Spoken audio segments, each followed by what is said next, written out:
Assalamualaikum rekan-rekan semua. Hari ini kita diberi tugas untuk berdiskusi mengenai materi agenda 3, yaitu Smart Governance. Ada yang tahu tentang Smart Governance atau ada yang ingin berpendapat? Nggak tahu, apa itu? Smart governance ya. Kemarin saya sempat baca sih. Itu tata kelola pemerintahan cerdas kan, seperti menurut artinya. Nah, tujuannya itu untuk mewujudkan peningkatan kinerja pelayanan publik, kinerja birokrasi pemerintah, dan kinerja efisien kebijakan publik.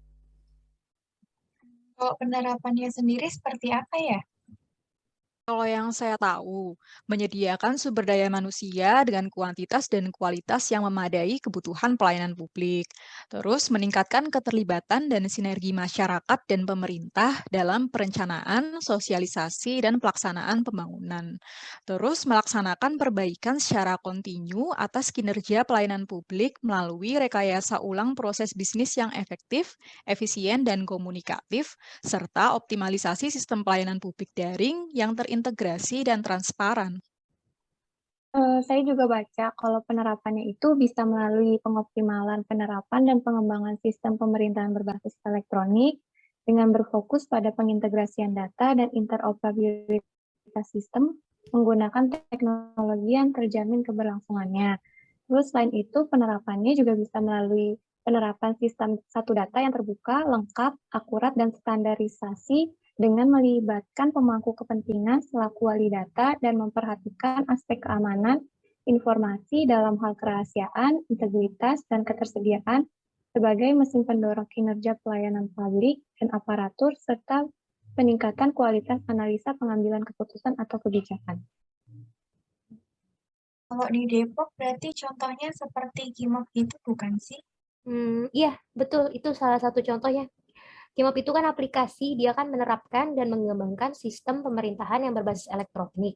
Nah, fungsi KIMOP itu untuk membantu mengawasi kedisiplinan kerja ASN, seperti absen, kemudian ada agenda rapat, laporan harian, juga ada informasi kegiatan dinas. Seperti itu.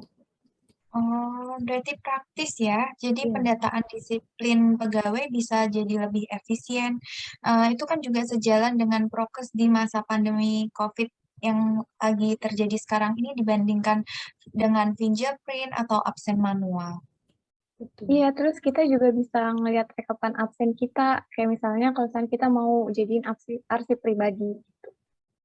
Saya juga baru saja mengisi laporan kinerja di KEMOP, jadi lebih mudah dan praktis. Kita juga bisa mengajukan kegiatan dinas loh. Ya, di aplikasi juga ada opsi pengajuan cuti juga loh. Gitu. Tapi kadang-kadang aplikasinya suka error sih. Errornya seperti apa tuh? Ya, kadang loadingnya suka lama. Kemudian pembacaan lokasi juga terkadang kurang stabil. Terus proses pengiriman datanya juga agak lama sih. Mungkin karena banyak pengguna yang pakai di saat bersamaan kali ya.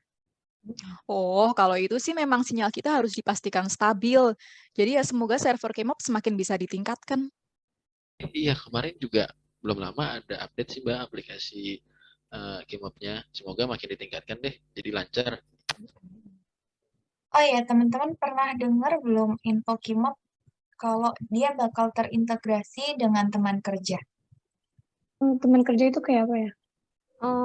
Aku share, oh teman kerja ya, aku share screen ya, tadi aku sempat baca-baca sih. Sebentar.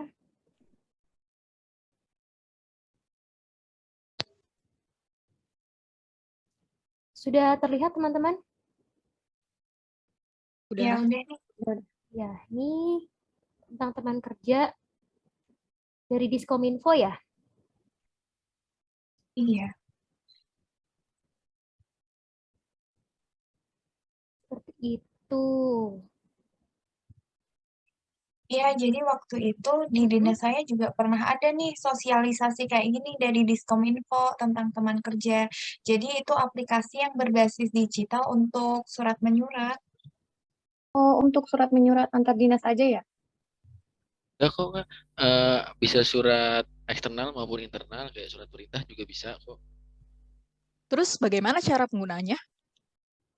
Jadi kemarin di dinas saya juga sempat didatengin sama Kominfo untuk sosialisasi ini.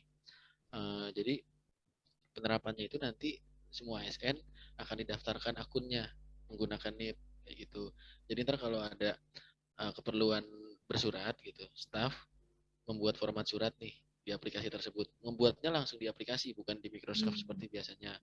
Nah, setelah itu, nanti setelah udah selesai suratnya kita buat formatnya, nanti kita save. Nanti surat itu akan otomatis didisposisi ke atasan kita untuk dilakukan pengecekan. Terus diteruskan lagi ke atasan lagi sampai selanjutnya ditandatangani oleh pimpinan dinas kita. Oh, seperti proses paraf ya kalau di surat yang biasa kita buat. Iya, betul. Nanti juga tanda tangannya sudah tanda tangan elektronik gitu.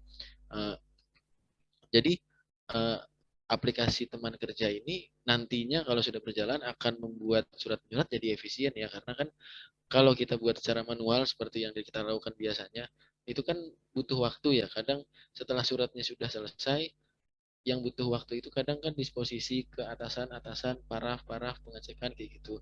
Belum lagi kan atasan dan pimpinan kita juga punya jadwal lain, punya kesibukan lain, rapat dan sebagainya kayak gitu.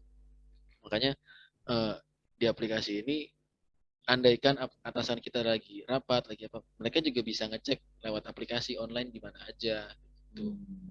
Bagus ya. Ya, keren, Iya, keren, keren. bagus. Penerapannya mulai kapan ya? Kalau sekarang ini kan lagi tahap sosialisasi dari Diskominfo. Jadi menurut info yang saya dengar, sekarang lagi diproses uji coba diterapin di beberapa dinas. Terus kalau ke depannya kalau ini berjalan lancar, bakal diterapin ke dinas-dinas yang lain juga sih. Oke. Berarti kalau udah diterapkan proses bersurat tuh jadi lebih efektif ya? Iya, lebih hemat kertas juga. Iya, Dan bisa mangkas banyak waktu sih. benar. Gitu.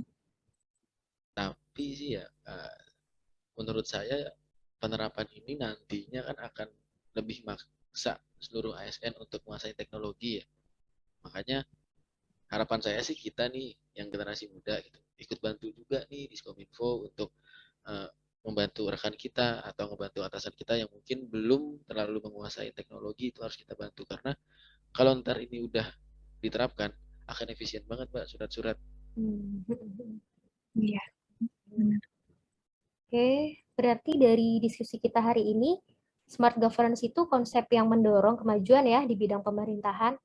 Kalau di Kota Depok juga sudah mulai menerapkan smart governance. Contohnya tadi 2 aplikasi yang telah kita diskusikan, ada Kimop dan teman kerja yang akan berjalan ya. Gitu. Oke teman-teman, terima kasih atas diskusi hari ini. Ada pertanyaan atau ada yang ingin ditambahkan? Saya kira cukup sih. Sudah cukup? Baik, terima kasih semuanya. Semoga sehat-sehat selalu ya. Assalamualaikum warahmatullahi wabarakatuh. Waalaikumsalam warahmatullahi wabarakatuh. Terima kasih.